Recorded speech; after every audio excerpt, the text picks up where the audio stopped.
नमस्ते सत श्रीकाल सारे बच्चों ਨੂੰ ਤੁਹਾਡੇ ਸਭ ਦਾ ਸਵਾਗਤ ਹੈ ਤੁਹਾਡੇ ਖੁਦ ਦੇ ਚੈਨਲ ਪੀਐਸਸੀ ਦੀ ਐਮੀਨੈਂਸ ਹਬ ਦੇ ਉੱਤੇ। ਤਾਂ ਸਭ ਤੋਂ ਪਹਿਲਾਂ ਤਾਂ ਕਾਫੀ ਟਾਈਮ ਬਾਅਦ ਯੂਨੀਫਾਰਮ ਦੇ ਵਿੱਚ ਦੇਖ ਰਹੇ ਹੋ ਨਾ, ਤਾਂ ਹੁਣ ਦੇਖੋ ਯੂਨੀਫਾਰਮ ਦੇ ਵਿੱਚ ਵੀ ਵੀਡੀਓਜ਼ ਆਉਣਗੀਆਂ। ਬਾਲਾ ਟਾਈਮ ਹੋ ਗਿਆ ਸੀ ਫਾਰਮਲ ਕੱਪੜਿਆਂ 'ਚ ਰਿਕਾਰਡ ਕਰਦੇ। ਤਾਂ ਕੱਲ ਗੱਲ ਕਰ ਰਿਹਾ ਮੈਂ, ਕੱਲ ਹੀ ਮੈਂ ਇਕੁਇਲਿਬਰੀਅਮ ਦਾ ਲੈਕਚਰ ਪਾਇਆ ਸੀ। ਜਿਹੜੇ ਬੱਚਿਆਂ ਨੇ ਤਾਂ ਦੇਖ ਲਿਆ ਬਹੁਤ ਵਧੀਆ ਗੱਲ ਹੈ, ਜਿਨ੍ਹਾਂ ਨੇ ਨਹੀਂ ਦੇਖਿਆ ਪਲੀਜ਼ ਜਾ ਕੇ ਦੇਖ ਲਓ। ਹੁਣ ਮੈਂ लॉज ऑफ मोशन स्टार्ट करन लगा। सर जी तुसीं थंबनेल दे विच तां पार्ट 1 लिखिआ है, आ की गल है? तां हां जी ये लॉज ऑफ मोशन दा पार्ट 1 है।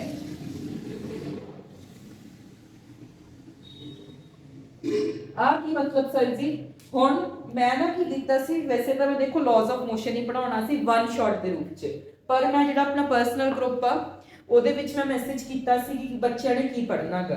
ਤਾਂ ਬੱਚਿਆਂ ਦੇ ਕੁਝ ਬੱਚੇ ਬੋਲ ਰਹੇ ਲਾਜ਼ ਆਫ ਮੋਸ਼ਨ, ਕੋਈ ਬੋਲ ਰਿਹਾ ਥਰਮੋਡਾਇਨਾਮਿਕਸ, ਜਿਸ ਕਰਕੇ ਮੈਂ ਡਿਸਾਈਡ ਕੀਤਾ ਹੈ ਕਿ ਮੈਂ ਲਾਜ਼ ਆਫ ਮੋਸ਼ਨ ਤੇ ਥਰਮੋਡਾਇਨਾਮਿਕਸ ਨੂੰ ਦੋ ਪਾਰਟਸ ਦੇ ਵਿੱਚ ਪੜਾਉਂਗਾ। ਵੈਸੇ ਚੈਪਟਰ ਬਹੁਤ ਵੱਡੇ ਨੇ ਤੇ ਇਹਨਾਂ ਨੂੰ ਦੋ ਪਾਰਟਸ ਦੇ ਨਾਲ ਕੀ ਹੈ ਸੌਖਾ ਹੋ ਜਾਊਗਾ, ਮੈਨੂੰ ਵੀ ਪੜਾਉਣਾ ਤੁਹਾਨੂੰ ਵੀ ਸਮਝਣਾ। ਇਹ ਪਾਰਟ 1 ਹੈ। ਅੱਧਾ ਚੈਪਟਰ ਪਾਰਟ 1 ਅੱਜ ਕੰਪਲੀਟ ਹੋ ਜੂ। ਕੱਲ ਦੁਬਾਰਾ ਇੱਕ ਪਾर्ट 1 ਆਊਗਾ, ਥਰਮੋ ਦਾ ਹੋਊਗਾ। ਜਿਹੜੇ ਬੱਚਿਆਂ ਨੇ ਪਹਿਲਾਂ ਲਾਜ਼ ਆਫ ਮੋਸ਼ਨ ਕਰਨਾ ਉਹ ਲਾਜ਼ ਆਫ ਮੋਸ਼ਨ ਕਰਨਗੇ, ਜਿਹੜਿਆਂ ਨੇ ਪਹਿਲਾਂ ਥਰਮੋ ਕਰਨਾ ਉਹ ਥਰਮੋ ਕਰ ਲੈਣਗੇ। ਠੀਕ ਹੈ, ਉਸ ਤੋਂ ਨੈਕਸਟ ਡੇ ਆਪਾਂ ਲਾਜ਼ ਆਫ ਮੋਸ਼ਨ ਦਾ ਪਾर्ट 2 ਪਾਵਾਂਗੇ ਤੇ ਫਿਰ ਤੁਸੀਂ ਜਿਹੜੇ ਬੱਚੇ ਨੇ ਲਾਜ਼ ਆਫ ਮੋਸ਼ਨ ਦਾ ਪਾर्ट 2 ਕਰਨਾ ਲਾਜ਼ ਆਫ ਮੋਸ਼ਨ ਦਾ ਪਾर्ट 2 ਕੰਪਲੀਟ ਕਰਨਗੇ। ਫਿਰ ਉਸ ਤੋਂ ਅਗਲੇ ਦਿਨ ਯਾਨੀ ਕਿ 14 ਤਰੀਕ ਨੂੰ ਆਪਾਂ ਪਾ ਦਾਂਗੇ ਥਰਮੋਡਾਇਨਾਮਿਕਸ ਦਾ ਪਾर्ट 2। ਇਹਦੇ ਨਾਲ ਕਿ ਜਿਹੜੇ ਬੱਚੇ ਨੇ ਥਰਮੋ ਪੂਰੀ ਕਰਨੀ ਉਹ ਥਰਮੋ ਕਰ ਲੈਣਗੇ ਤੇ पूरे तुसी दोनों ही करने चैप्टर। पर मैं ਤੁਹਾਨੂੰ प्रायोरिटी ये देती कि ਜਿਹੜੇ ਬੱਚਾ ਦਾ ਪਹਿਲਾਂ ਲਾਜ਼ ਆਫ ਮੋਸ਼ਨ ਚ ਇੰਟਰਸਟ ਹੈ ਲਾਜ਼ ਆਫ ਮੋਸ਼ਨ ਪੂਰਾ ਕਰ ਲੈਣ, ਫਿਰ ਥਰਮੋ ਕਰ ਲਿਓ।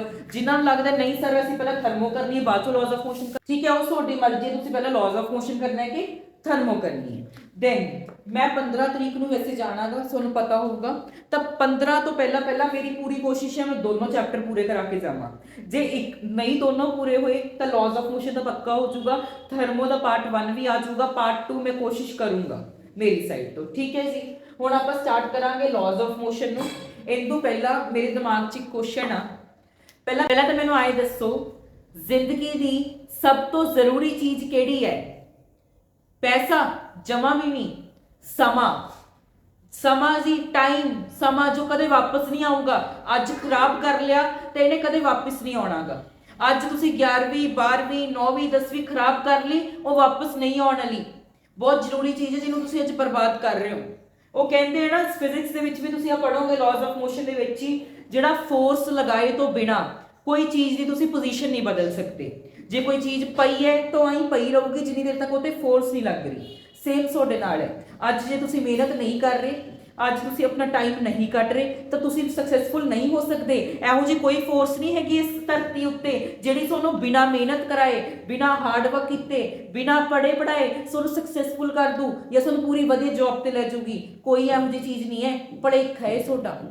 ਤਾਂ ਮੇਰੀ ਗੱਲ ਮੰਨ ਕੇ ਜੇ ਅੱਜ ਤੁਹਾਡੇ 2 ਘੰਟਾ ਘੱਟ ਫੋਨ ਚਲਾ ਕੇ ਤੁਹਾਡੀ ਜ਼ਿੰਦਗੀ ਬਣ ਸਕਦੀ ਹੈ ਤਾਂ ਬਣਾ ਲਓ। ਕਿਵੇਂ ਬਣੂਗੀ? 2 ਘੰਟੇ ਜਾਂ ਫਿਰ ਘੰਟਾ ਘੱਟ ਫੋਨ ਦੇਖ ਕੇ ਪੜ੍ਹ ਲਓ। ਪੜ੍ਹਨ ਤੋਂ ਬਾਅਦ ਮੈਰਿਟ ਚਾਓ, ਮੈਰਿਟ ਤੋਂ ਬਾਅਦ ਸਕਾਲਰਸ਼ਿਪ ਲਓ ਤੇ ਵਧੀਆ ਪੜ੍ਹਾਈ ਆਪਦੀ ਫ੍ਰੀ ਕਰੋ। ਆਪਦੇ ਘਰਦਿਆਂ ਦਾ ਬੋਝ ਨਾ ਬਣੋ, ਆਪਣੇ ਘਰਦਿਆਂ ਤੋਂ ਇੰਡੀਪੈਂਡੈਂਟ ਬਣਨਾ ਸਿੱਖੋ। ਤਾਂ ਅੱਜ ਜੇ 2 ਘੰਟੇ ਜਾਂ ਘੰਟਾ ਘੱਟ ਫੋਨ ਚਲਾ ਕੇ ਸਕਸੈਸਫੁਲ ਹੋ ਸਕਦੇ ਹੋ ਤਾਂ ਹੋਣਾ ਹੈ।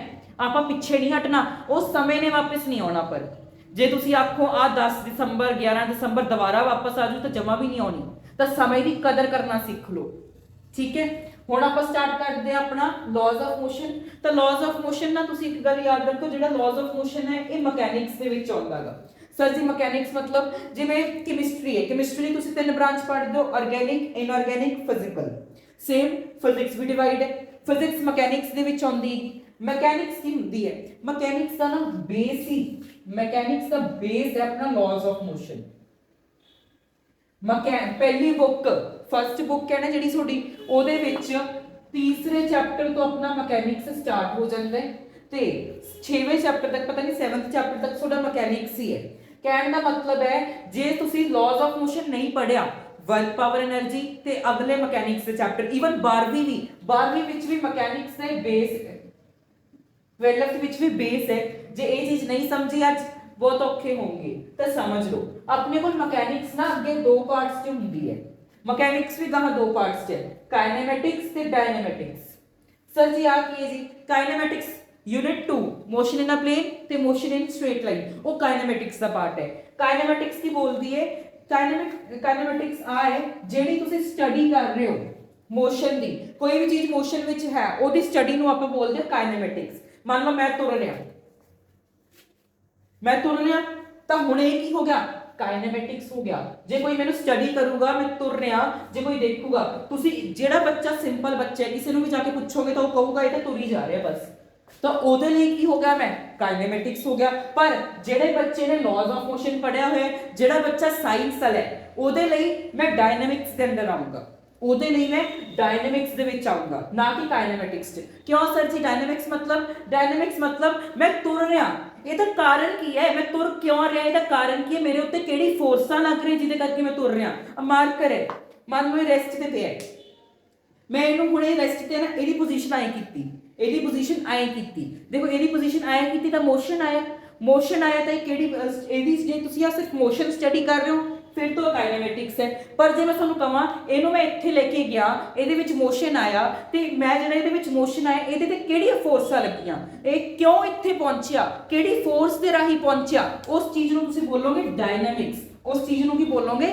ਡਾਇਨਾਮਿਕਸ। ਤਾਂ ਡਾਇਨਾਮਿਕਸ ਕੀ ਹੁੰਦੀ ਹੈ? ਸਟੱਡੀਜ਼ ਮੋਸ਼ਨ ਦੀ ਸਟੱਡੀ ਇਹ ਵੀ ਕਰੂਗੀ ਤੇ ਇਹ ਵੀ ਕਰੂਗੀ, ਪਰ ਇਹ ਇਹਦੇ ਵਿੱਚ ਫੋਰਸ ਦੀ ਵੀ ਸਟੱਡੀ ਕਰਦੀ ਹੈ ਕਿ ਕਿਹੜੇ ਫੋਰਸ ਰਿਸਪੌਂਸਿਬਲ ਸੀਗੇ ਇਸ ਚੀਜ਼ ਨੂੰ ਇੱਥੋਂ ਲੈ ਕੇ ਜਾਣ ਤੇ, ਇਹ ਚੀਜ਼ ਦੀ ਪੋਜੀਸ਼ਨ ਨੂੰ ਇੱਥੇ ਲੈ ਕੇ ਗਏ ਤਾਂ ਕਿਹੜੇ ਫੋਰਸ ਦੇ ਕਾਰਨ ਇੱਥੇ ਪਹੁੰਚੀ। ਫੋਰਸ ਵੀ ਤਾਂ ਕਿੰਨੇ ਟਾਈਪਸ ਦੇ, ਤੇ ਕਿਹੜੇ ਫੋਰਸ ਕਰਕੇ ਉੱਥੇ ਪਹੁੰਚੀ। ਤੇ ਇਹ ਮੋਸ਼ਨ ਨੂੰ ਤਾਂ ਦੇਖੋ ਇਹ ਵੀ ਸਟੱਡੀ ਕਰ ਰਹੇ, ਇਹ ਵੀ ਸਟੱਡੀ ਕਰ ਰਹੇ। ਫਰਕ ਦੋਨਾਂ ਵਿੱਚ ਕੀ ਹੈ ਕਾਇਨੇਮੈਟਿਕਸ ਤੇ ਡਾਇਨਾਮਿਕਸ ਦੇ ਵਿੱਚ? ਕਿ ਇਹਦੇ ਵਿੱਚ ਤੁਸੀਂ ਫੋਰਸ ਪੜੋਗੇ ਕਿ ਕਿਹੜੀ ਫੋਰਸ ਲੱਗੀ ਇਸ ਦੇ ਉੱਤੇ ਕਿ ਇਹ ਇੱਥੇ ਪਹੁੰਚ ਗਈ, ਕਿਹੜੀ ਫੋਰਸ ਲੱਗੀ, ਕਿਹੜੀ ਫੋਰਸ ਐਕਸਟਰਨਲ ਫੋਰਸ ਲੱਗੀ ਹੈ ਨਾ ਤਾਂ ਇੱਥੇ ਜਾ ਕੇ ਪਹੁੰਚੇ, ਉਸ ਚੀਜ਼ ਨੂੰ ਬੋਲਦੇ ਆ ਡਾਇਨਾਮਿਕਸ। ਕਲੀਅਰ? ਜਸਟ ਇੱਕ ਸਿੰਪਲ ਜੀ ਚੀਜ਼ ਹੈ, ਕੁਐਸਚਨ ਨਹੀਂ ਆਊਗਾ, ਇਹ ਸਿਰਫ ਸਮਝਾਉਣ ਵਾਸਤੇ ਮੈਂ ਤੁਹਾਨੂੰ ਕਿਹਾਗਾ। ਆਪਣੇ ਕੋਲ ਜਿਹੜੀ ਫਿਜ਼ਿਕਸ ਹੈ ਦੋ ਪਾਰਟਸ ਹੈ, ਕਾਇਨੇਮੈਟਿਕਸ, ਡਾਇਨਾਮਿਕਸ। ਕਾਇਨੇਮੈਟਿਕਸ ਮਤਲਬ ਜਦੋਂ ਤੁਸੀਂ ਕਿਸੇ ਚੀਜ਼ ਦੇ ਮੋਸ਼ਨ ਬਾਰੇ ਸਟੱਡੀ ਕਰਨਾ, ਡਾਇਨਾਮਿਕਸ ਮਤਲਬ ਜਿਹੜੀ ਉਹ ਮੋਸ਼ਨ ਬਾਰੇ ਤਾਂ ਪੜੋਗੇ ਨਾਲ ਆਪਾਂ ਦੇਖਾਂਗੇ ਕਿਹੜੇ ਕਿਹੜੇ ਫੋਰਸ ਲੱਗ ਰਹੇ ਉਹਦੇ ਉੱਤੇ ਉਹ ਸਬਜੈਕਟ ਦੀ ਪੋਜੀਸ਼ਨ ਚੇਂਜ ਹੋਣ 'ਚ, ਤਾਂ ਉਸ ਚੀਜ਼ ਨੂੰ ਬੋਲਦੇ ਡਾਇਨਾਮਿਕਸ। ਕਲੀਅਰ? ਨਿਊਮੈਰੀਕਲਸ ਡੈਰੀਵੇਸ਼ਨਸ ਕਰਵਾਉਂਗਾ ਤਾਂ ਵਧੀਆ ਸਮਝ ਲਓ। ਅੱਗੇ ਆਪਣੇ ਕੋਲ ਆਉਂਦਾਗਾ ਫੋਰਸ ਕੀ ਹੁੰਦਾਗਾ? ਤਾਂ ਫੋਰਸ ਦੀ ਪਰਿਭਾਸ਼ਾ ਹੁੰਦੀ ਹੈ ਪੁਸ਼ ਔਰ ਪੁਲ that changes or tends to change। ਤਾਂ ਆ ਕੀ ਲਿਖਿਆ ਸਰ ਜੀ? ਇਹ ਡੈਫੀਨੇਸ਼ਨ ਹੈ। ਫੋਰਸ ਕੀ ਹੁੰਦਾ? ਪੁਸ਼ ਜਾਂ ਪੁਲ, ਕਿਸੇ ਚੀਜ਼ ਨੂੰ ਧੱਕਾ ਦੇਣਾ ਜਾਂ ਉਹਨੂੰ ਆਪਣੇ ਕੰਨੀ ਆਏ, ਮਤਲਬ ਹੁੰਦਾ ਨਾ ਕੀ ਬੋਲਦੇ ਇਹਨੂੰ, ਖਿੱਚਣਾ। ਜਾਂ ਤਾਂ ਕਿਸੇ ਚੀਜ਼ ਨੂੰ ਖਿੱਚਣਾ, ਧੱਕਾ ਦੇਣਾ ਜਾਂ ਉਹਨੂੰ ਖਿੱਚਣਾ, ਉਹ ਕੀ ਹੈ? ਫੋਰਸ ਹੈ। ਜੋ ਪਰ ਉਹ ਨਹੀਂ ਹੈ ਜੇ ਤੁਸੀਂ ਮੰਨ ਲਓ ਕਿਸੇ ਚੀਜ਼ ਨੂੰ ਧੱਕਾ ਦੇ ਰਹੇ ਹੋ, ਮੰਨ ਲਓ ਮੈਂ ਦੀਵਾਰ ਦੇ ਉੱਤੇ ਲਾਈ ਜਾਣਾ, ਜ਼ੋਰ ਲਾਈ ਜਾਣਾ, ਜ਼ੋਰ, ਉਹਨੂੰ ਮੈਂ ਧੱਕਾ ਦੇਈ ਜਾਣਾ, ਕਿ ਦੀਵਾਰ ਹਿੱਲ ਗਈ, ਕਿ ਉਹ ਫੋਰਸ ਹੋਈ? ਨਹੀਂ। ਕਿਉਂ? ਕਿਉਂਕਿ ਜੇ ਤਾਂ ਫੋਰਸ ਦੀ ਦੋ ਕੰਡੀਸ਼ਨਾਂ ਨੇ, ਤਿੰਨ ਕੰਡੀਸ਼ਨਸ ਹੈ ਫੋਰਸ ਦੀਆਂ। ਪਹਿਲੀ ਕੰਡੀਸ਼ਨ, ਜਾਂ ਤਾਂ ਫੋਰਸ ਲਗਾਉਣ ਤੇ ਉਸ ਚੀਜ਼ ਦੀ ਡਾਇਰੈਕਸ਼ਨ ਬਦਲੇ, ਚੇਂजेस ਦਾ ਡਾਇਰੈਕਸ਼ਨ, ਜਾਂ ਫਿਰ ਚੇਂਜ ਕਰੇ ਸਟੇਟ।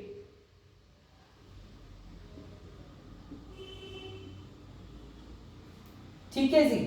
ਫੋਰਸ ਕੀ ਹੁੰਦਾ ਹੈ? ਜਦੋਂ ਤੁਸੀਂ ਕਿਸੇ ਜਾਂ ਫਿਰ ਇੱਕ ਹੋਰ ਲਿਖੋ, changes the shape और size। ਆ ਕੀ ਲਿਖਿਆ ਸਰ ਜੀ? ਮਤਲਬ ਫੋਰਸ ਦੀ ਕੰਡੀਸ਼ਨਾਂ ਤਿੰਨ ਨੇ। ਜਦੋਂ ਤੁਸੀਂ ਕਿਸੇ ਚੀਜ਼ ਨੂੰ ਧੱਕਾ ਮਾਰ ਰਹੇ ਹੋ ਜਾਂ ਖਿੱਚ ਰਹੇ ਹੋ, ਉਸ ਖਿੱਚਣ ਨਾਲ ਜਾਂ ਫਿਰ ਧੱਕਾ ਮਾਰਨ ਨਾਲ ਜਾਂ ਤਾਂ ਉਸ ਚੀਜ਼ ਦੀ ਡਾਇਰੈਕਸ਼ਨ ਬਦਲੇ। ਮਤਲਬ ਜੇ ਮੰਨ ਲਓ ਮੈਨੂੰ ਕਿਸੇ ਨੇ ਧੱਕਾ ਮਾਰਿਆ ਤੇ ਮੈਂ ਮੰਨ ਲਓ ਸਿੱਧਾ ਸੀ, ਪਹਿਲਾਂ ਮੈਂ ਐ ਖੜਾ ਸੀ ਨਾ, ਮੈਨੂੰ ਕਿਸੇ ਨੇ ਧੱਕਾ ਮਾਰਿਆ, ਹੁਣ ਮੈਂ ਕੀ ਹੋ ਗਿਆ? ਐ ਅੱਗੇ ਨੂੰ ਵੱਜਿਆ, ਮੈਨੂੰ ਪਿੱਛੋਂ ਕਿਸੇ ਨੇ ਧੱਕਾ ਮਾਰਿਆ, ਮੈਂ ਅੱਗੇ ਨੂੰ ਵੱਜਿਆ ਨਾ। ਹੁਣ ਪਹਿਲਾਂ ਮੈਂ ਕੀ ਸੀ? ਰੈਸਟ ਦੇ ਵਿੱਚ, ਤੇ ਮੇਰੀ ਰੈਸਟ ਤੋਂ ਕੀ ਪੋਜੀਸ਼ਨ ਹੋ ਗਈ? ਮੋਸ਼ਨ। ਤਾਂ ਇਹ ਕਿਹੜਾ ਮੋਸ਼ਨ, ਇਹ ਕਿਹੜੀ ਚੀਜ਼ ਆ ਗਈ? ਚੇਂਜ ਦਾ ਸਟੇਟ। ਸਟੇਟ ਦਾ ਮਤਲਬ ਹੈ ਕਿ ਕੋਈ ਚੀਜ਼ ਰੈਸਟ ਤੋਂ ਜਾਂ ਤਾਂ ਮੋਸ਼ਨ 'ਚ ਆ ਜੇ, ਰੈਸਟ ਤੋਂ ਜਾਂ ਤਾਂ ਮੋਸ਼ਨ 'ਚ ਆ ਜੇ, ਜਾਂ ਫਿਰ ਕੋਈ ਚੀਜ਼ ਮੋਸ਼ਨ ਤੋਂ ਰੈਸਟ 'ਚ ਆ ਜੇ।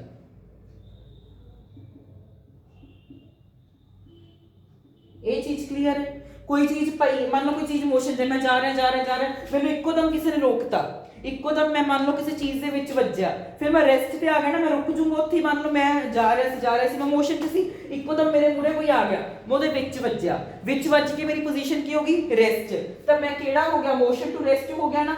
ਤਾਂ ਇਹ ਵੀ ਕੀ ਹੈ, ਫੋਰਸ ਲਗਾਈ ਉਸ ਬੰਦੇ ਨੇ, ਤਾਂ ਹੀ ਮੇਰੀ ਜਿਹੜੀ ਸਟੇਟ ਚੇਂਜ ਹੋਈ। डायरेक्शन सिंपल, मान लो कोई मैं आ, चलो ਤੁਹਾਡੀ एग्जांपल ਲੈਣੇ, ਮੰਨ ਲਓ ਤੁਹਾਡੇ ਤੋਂ ਵਾਲੇ ਬੱਚੇ ਕ੍ਰਿਕਟ ਖੇਡਦੇ ਹੋਣਗੇ, ਤਾਂ ਜਦੋਂ ਬਾਲ ਆਂਦੀ ਹੈ ਕ੍ਰਿਕਟਰ ਕੰਨੀ, ਜਦੋਂ ਬਾਲ ਆਂਦੀ ਹੈ ਕ੍ਰਿਕਟਰ ਕੰਨੀ ਤਾਂ ਬਾਲ ਨੂੰ ਉਹ ਹਿੱਟ ਕਰਦਾ ਹੈ। ਹਿੱਟ ਕਰਨ ਤੋਂ ਬਾਅਦ ਬਾਲ ਤਾਂ ਆਈ ਨੂੰ ਆ ਰਹੀ ਸੀ, ਬਾਲ ਤਾਂ ਸਿੱਧੀ ਆ ਰਹੀ ਸੀ, ਪਰ ਹਿੱਟ ਕਰਕੇ ਮੰਨ ਲਓ ਆਏ ਵਾਲੀ ਡਾਇਰੈਕਸ਼ਨ 'ਚ ਚਲੀ ਗਈ, ਇਧਰੋਂ ਆ ਰਹੀ ਸੀ, ਡਾਇਰੈਕਸ਼ਨ ਉਹਦੀ ਆ ਹੋ ਗਈ। ਹੁਣ ਇਹ ਵੀ ਦੇਖੋ, ਪਹਿਲਾਂ ਡਾਇਰੈਕਸ਼ਨ ਸਿੱਧੀ ਸੀ ਤੇ ਵੱਜੀ ਉਧਰਲੇ ਪਾਸੇ, ਇਹ ਬੈਟਸਮੈਨ ਨੇ ਹਿੱਟ ਕੀਤਾ ਉਹਨੂੰ। ਮੰਨ ਲਓ ਬਾਲ ਆ ਰਹੀ ਸੀ ਤੇ ਆਏ ਮਾਰੀ, ਤਾਂ ਹੁਣ ਉਹ ਬੈਟਸਮੈਨ ਨੇ ਹਿੱਟ ਕਰਕੇ ਉਧਰਲੇ ਪਾਸੇ ਚਲੀ ਗਈ ਤੇ ਡਾਇਰੈਕਸ਼ਨ ਬਦਲੀ ਹੈ, ਤਾਂ ਇਹ ਵੀ ਕੀ ਹੈ, ਫੋਰਸ ਹੈ। ਤਾਂ ਆਪਾਂ ਇੱਕ ਚੀਜ਼ ਦੇਖੀ, ਇਹਦੇ ਵਿੱਚ ਤੁਸੀਂ ਐਗਜ਼ਾਮਪਲ ਲੈ ਲਓ ਕ੍ਰਿਕਟ ਦੀ, ਇਹਦੇ ਵਿੱਚ ਐਗਜ਼ਾਮਪਲ ਲੈ ਲਓ ਕ੍ਰਿਕਟ ਦੀ, ਠੀਕ ਹੈ, ਬੈਟਸਮੈਨ ਦੀ ਕ੍ਰਿਕਟ। ਇਹਦੇ ਵਿੱਚ ਤੁਸੀਂ ਟਰਾਲੀ ਲੈ ਲਓ,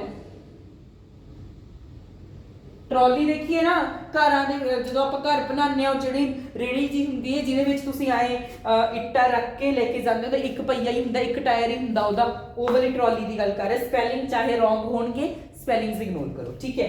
ਫਿਰ ਆ ਜਾਂਦਾ ਸਰ ਜੀ ਸ਼ੇਪ, ਜਾਂ ਤਾਂ ਫੋਰਸ ਦੇ ਨਾਲ ਕੀ ਹੋ ਜਾਏ, ਉਸ ਚੀਜ਼ ਦੀ ਸ਼ੇਪ ਜਾਂ ਸਾਈਜ਼ ਬਦਲ ਜਾਏ। ਸਪੌਂਜ ਦੇਖੀਏ ਨਾ, ਜਿਹੜੀ ਗੱਦਿਆਂ ਦੇ ਵਿੱਚ ਹੁੰਦੀ ਹੈ, ਉਹਨੂੰ ਤੁਸੀਂ ਦਬਾਓਗੇ ਉਹ ਸਾਈਜ਼ ਬਦਲ ਜਾਂਦਾ ਹੈ, ਜਾਂ ਉਹਦੇ ਤੇ ਫੋਰਸ ਲਗਾਓਗੇ ਉਹਦੀ ਸ਼ੇਪ ਬਦਲ ਗਈ, ਤਾਂ ਉਹ ਵੀ ਕੀ ਹੈ, ਫੋਰਸ ਹੈ। ਕਲੀਅਰ? ਫੋਰਸ ਕੀ ਹੁੰਦਾਗਾ, ਪੁਸ਼ ਔਰ ਪੁਲ, ਜਾਂ ਤਾਂ ਕਿਸੇ ਚੀਜ਼ ਨੂੰ ਧੱਕਾ ਦੇਣਾ ਜਾਂ ਖਿੱਚਣਾ, ਜਿਹਦੇ ਨਾਲ ਜਾਂ ਤਾਂ ਉਹਦੀ ਉਹ ਬਦਲ ਦੇ, ਜਾਂ ਤਾਂ ਉਹਦੀ ਡਾਇਰੈਕਸ਼ਨ ਬਦਲ ਦੇ, ਜਾਂ ਉਹਦੀ ਸਟੇਟ ਬਦਲ ਦੇ, ਜਾਂ ਫਿਰ ਸ਼ੇਪ ਬਦਲ ਦੇ, ਜਾਂ ਫਿਰ ਆਪਾਂ ਨੂੰ ਐ ਲੱਗੇ ਕਿ ਉਸ ਚੀਜ਼ ਦੀ ਜਿਹੜੀ ਡਾਇਰੈਕਸ਼ਨ ਬਦਲੀ ਹੈ, ਜਾਂ ਉਸ ਚੀਜ਼ ਦੀ ਸਟੇਟ ਬਦਲੀ ਹੈ, ਜਾਂ ਉਸ ਚੀਜ਼ ਦੀ ਸ਼ੇਪ ਬਦਲੀ ਹੈ, ਉਸ ਚੀਜ਼ ਨੂੰ ਕੀ ਬੋਲਦੇ ਆ, ਫੋਰਸ ਬੋਲਦੇ ਆ। ਫੋਰਸ ਦਾ formula m1 l2 t m1 l1 t -2, ਇਹ ਦਾ ਡਾਇਮੈਂਸ਼ਨਲ ਫਾਰਮੂਲਾ ਹੈਗਾ। ਮੈਂ ਡਾਇਮੈਂਸ਼ਨਸ ਵਿੱਚ ਯਾਦ ਕਰਾਇਆ ਸੀ ਨਾ, ਫੋਰਸ ਦਾ ਤਾਂ ਬਹੁਤ ਜਗ੍ਹਾ ਯੂਜ਼ ਹੁੰਦਾ ਹੈ। ਫੋਰਸ ਦਾ ਫਾਰਮੂਲਾ ਕੀ ਹੁੰਦਾ ਹੈਗਾ, ਮਾਸ ਇਨਟੂ ਐਕਸਲਰੇਸ਼ਨ। ਫੋਰਸ ਦੇ ਯੂਨਿਟਸ ਨਿਊਟਨ, ਨਿਊਟਨ ਦੇ ਜਿਹੜੇ ਯੂਨਿਟ ਹੈ ਐਸਆਈ ਦੇ ਵਿੱਚ, ਤੇ ਆਪਣਾ ਕੀ ਨਾਮ ਹੈ ਸੀਜੀਐਸ ਦੇ ਵਿੱਚ ਇਹਦੇ ਯੂਨਿਟਸ ਕੀ ਹੁੰਦੇ ਹੈ, ਡਾਇਨ। ਫੋਰਸ ਕੀ ਇੱਕ ਵੈਕਟਰ ਕੁਆਂਟੀਟੀ ਹੈ, ਫੋਰਸ ਕੀ ਇੱਕ ਵੈਕਟਰ ਕੁਆਂਟੀਟੀ।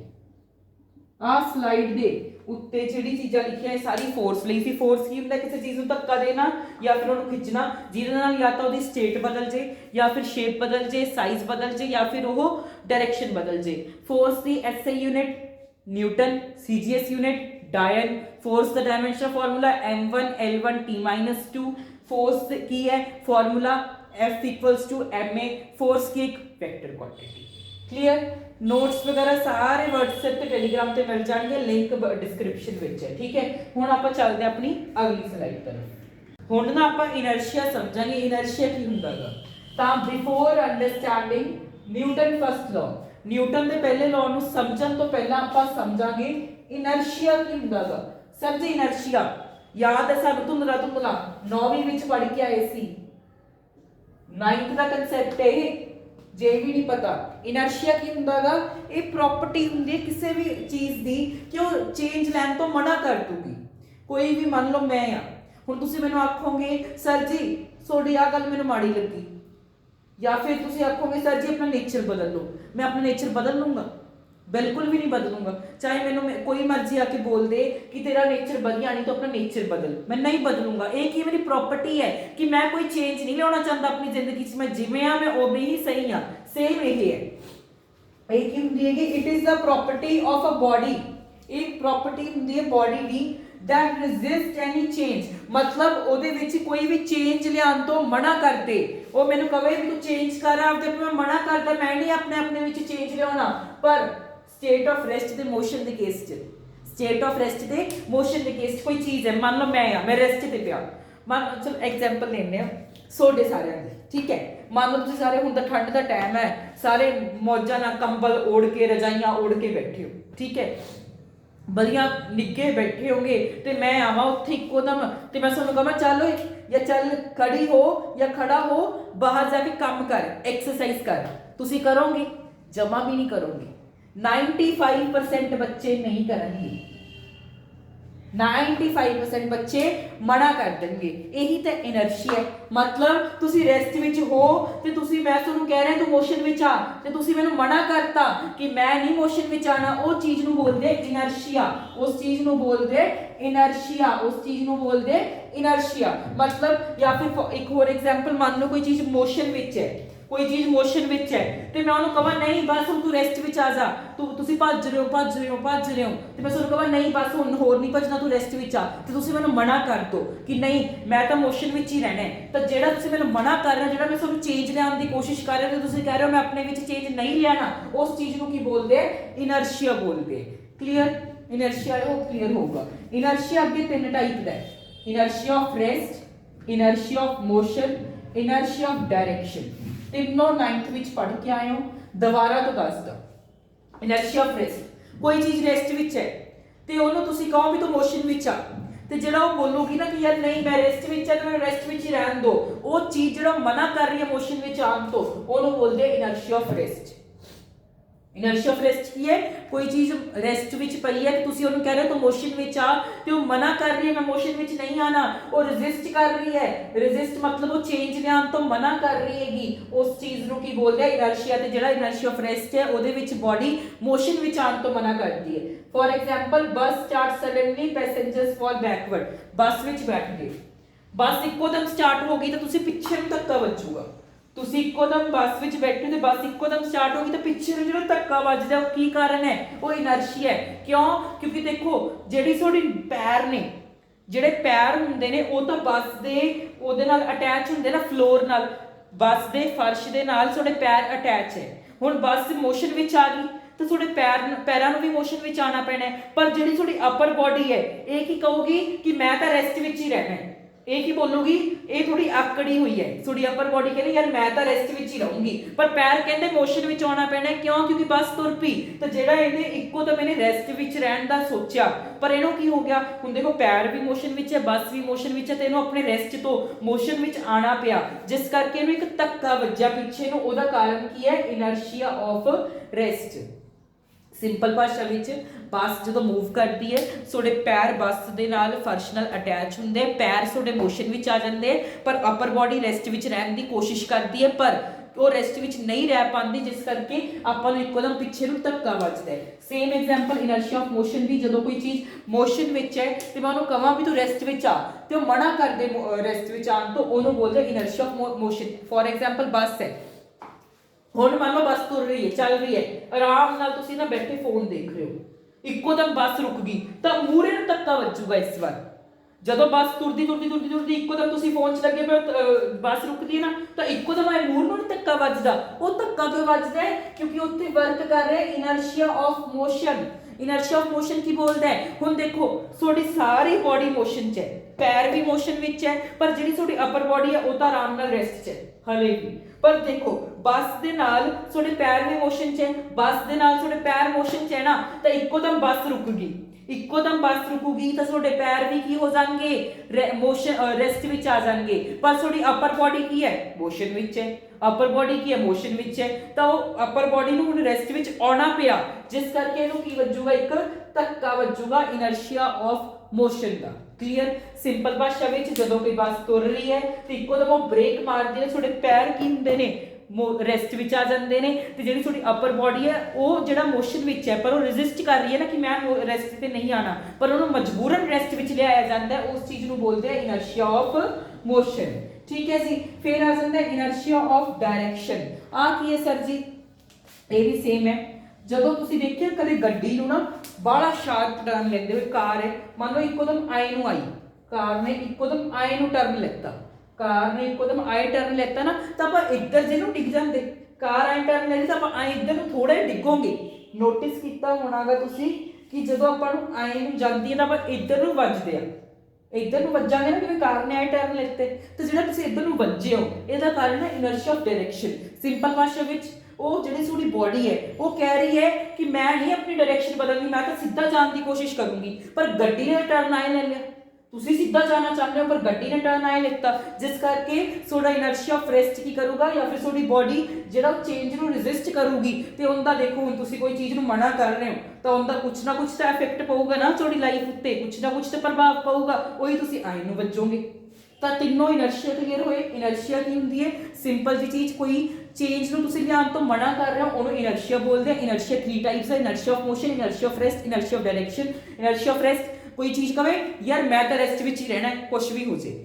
ਇਨਰਸ਼ੀਆ ਆਫ ਮੋਸ਼ਨ, ਵੀ ਮੈਂ ਤਾਂ ਮੋਸ਼ਨ ਵਿੱਚ ਹੀ ਰਹੂੰਗਾ, ਮੈਨੂੰ ਕੋਈ ਰੈਸਟ 'ਚ ਨਹੀਂ ਲਿਆ ਸਕਦਾ। ਇਨਰਸ਼ੀਆ ਆਫ ਡਾਇਰੈਕਸ਼ਨ, ਮੈਂ ਆਪਣੀ ਸਿਰਫ ਇੱਕ ਡਾਇਰੈਕਸ਼ਨ ਰੱਖਣੀ ਹੈ ਪਰ ਤੁਸੀਂ ਤੁਹਾਨੂੰ ਮਜਬੂਰਨ ਇਸ ਡਾਇਰੈਕਸ਼ਨ ਵਿੱਚ ਆਣਾ ਪਿਆ, ਇਹਨੂੰ ਬੋਲਦੇ ਇਨਰਸ਼ੀਆ ਆਫ ਡਾਇਰੈਕਸ਼ਨ। ਠੀਕ ਹੈ ਜੀ, ਨੋਟਸ ਵਗੈਰਾ WhatsApp ਟੈਲੀਗ੍ਰਾਮ ਤੇ ਮਿਲਣਗੇ। ਹੁਣ ਆਪਾਂ ਅਗਲੀ ਸਲਾਈਡ ਤਰਫ ਚੱਲਦੇ ਹਾਂ। ਅੱਗੇ ਆਪਣੇ ਕੋਲ ਆਉਂਦਾਗਾ ਮੋਮੈਂਟਮ। ਸਰ ਜੀ ਮੋਮੈਂਟਮ ਮਤਲਬ ਸਿੰਪਲ ਭਾਸ਼ਾ ਵਿੱਚ ਮੋਮੈਂਟਮ ਹੁੰਦਾਗਾ measure of a motion of a body. ਕਿਸੇ ਚੀਜ਼ ਦੇ ਵਿੱਚ ਕਿੰਨਾ ਮੋਸ਼ਨ ਹੈ ਉਸ ਦੀ ਮੈਜ਼ਰਮੈਂਟ ਕਰਨ ਨੂੰ ਤੁਸੀਂ ਬੋਲਦੇ ਹੋ ਮੋਮੈਂਟਮ। ਕਿਸੇ ਚੀਜ਼ ਦੀ ਮੈਜ਼ਰਮੈਂਟ ਆਫ ਮੋਸ਼ਨ ਨੂੰ, ਕਿਸੇ ਚੀਜ਼ ਦੇ ਵਿੱਚ ਕਿੰਨਾ ਮੋਸ਼ਨ ਹੈ ਜਿਹੜਾ ਤੁਸੀਂ ਮੈਜ਼ਰ ਕਰਨਾ ਹੈ ਉਸ ਚੀਜ਼ ਨੂੰ ਤੁਸੀਂ ਬੋਲਦੇ ਹੋ ਮੋਮੈਂਟਮ। ਇਹਨੂੰ ਰਿਪਰੈਜ਼ੈਂਟ ਕਰਦੇ P ਨਾਲ। ਠੀਕ ਹੈ ਜੀ, ਮੋਮੈਂਟਮ ਦਾ ਫਾਰਮੂਲਾ ਹੁੰਦਾ ਹੈ ਮਾਸ ਇਨਟੂ ਵੈਲੋਸਿਟੀ। ਮੋਮੈਂਟਮ ਦਾ ਫਾਰਮੂਲਾ ਹੁੰਦਾ ਹੈ ਮਾਸ ਇਨਟੂ ਵੈਲੋਸਿਟੀ।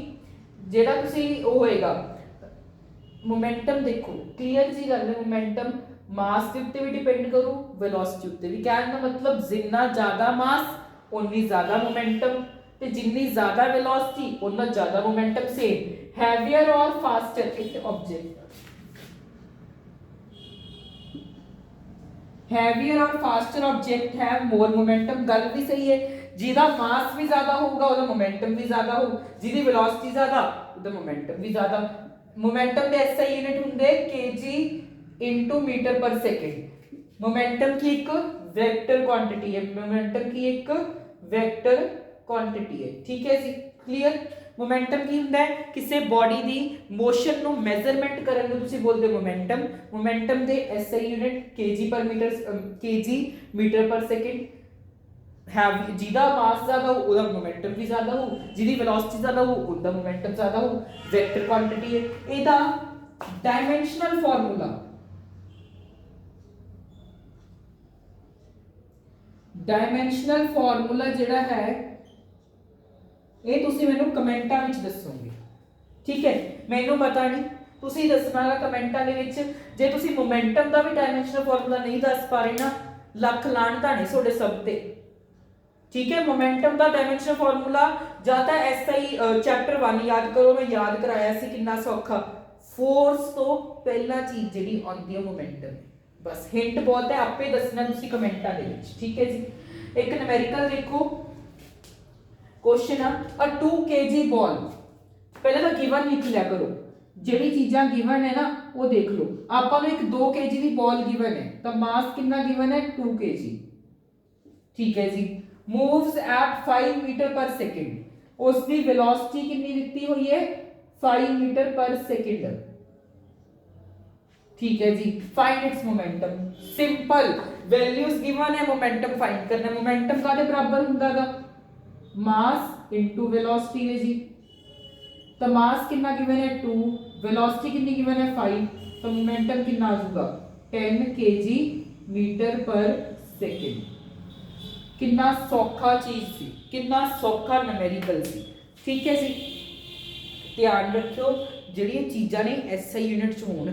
ਜੇ ਮੰਨ ਲਓ ਮਾਸ ਗ੍ਰਾਮਸ ਵਿੱਚ ਗਿਵਨ ਹੁੰਦਾ, ਮੰਨ ਲਓ ਮੈਂ ਇੱਥੇ ਤੁਹਾਨੂੰ ਕਹਿੰਦਾ 2000 ਗ੍ਰਾਮ, ਤਾਂ ਇੱਥੇ 2000 ਨਾ ਪੁੱਟ ਕਰਨ ਬਹਿ ਜਾਓ, ਉਹਨੂੰ ਪਹਿਲਾਂ ਕੇਜੀਸ ਚ ਕਨਵਰਟ ਕਰ ਲਿਓ। ਠੀਕ ਹੈ, ਇਸ ਟਾਈਪ ਦਾ ਨਿਊਮੈਰੀਕਲ ਆਂਦਾ। ਮੋਮੈਂਟਮ ਕੀ ਹੁੰਦਾ? ਮੈਜ਼ਰ ਆਫ ਦਾ body, measure of motion of a body, vector quantity ਹੈ, ਫਾਰਮੂਲਾ ਦੇਖ ਲਿਆ, ਐਸਆਈ ਯੂਨਿਟ ਦੇਖ ਲਏ, ਬਸ ਹੋਰ ਕੀ ਦੇਖ ਰਹੇ? ਨਿਊਮੈਰੀਕਲ ਕਰਾਤਾ। ਹੁਣ ਆਪਾਂ ਅਗਲੀ ਤਰਫ ਚੱਲਦੇ ਹਾਂ। ਅੱਗੇ ਆਉਂਦਾ ਹੈ ਆਪਣੇ ਕੋਲ ਨਿਊਟਨ ਦਾ ਪਹਿਲਾ ਲਾਅ। ਸਰ ਜੀ ਨਿਊਟਨ ਦੇ ਲਾਅ ਸਟਾਰਟ ਹੋ ਗਏ 9th ਵਿੱਚ ਵੀ ਤਿੰਨੋਂ ਲਾਅ ਪੜ੍ਹ ਕੇ ਆਏ ਸੀ, ਤੇ ਤਿੰਨੋਂ ਲਾਅਸ ਦੇ ਉੱਤੇ ਕੁਐਸਚਨ ਵੀ ਆਇਆ ਹੋਊਗਾ ਤੁਹਾਡੇ ਪੇਪਰ ਦੇ ਵਿੱਚ। ਸੇਮ 11ਵੀਂ ਲਈ ਵੀ ਬਹੁਤ ਇੰਪੋਰਟੈਂਟ ਹੈ ਤਿੰਨੋਂ ਹੀ ਲਾਅ ਨਿਊਟਨ ਦੇ। ਠੀਕ ਹੈ ਜੀ, ਪਹਿਲੀ ਗੱਲ ਨਿਊਟਨ ਦਾ ਪਹਿਲਾ ਲਾਅ ਨੂੰ ਆਪਾਂ ਲਾਅ ਆਫ ਇਨਰਸ਼ੀਆ ਵੀ ਬੋਲਦੇ ਹਾਂ।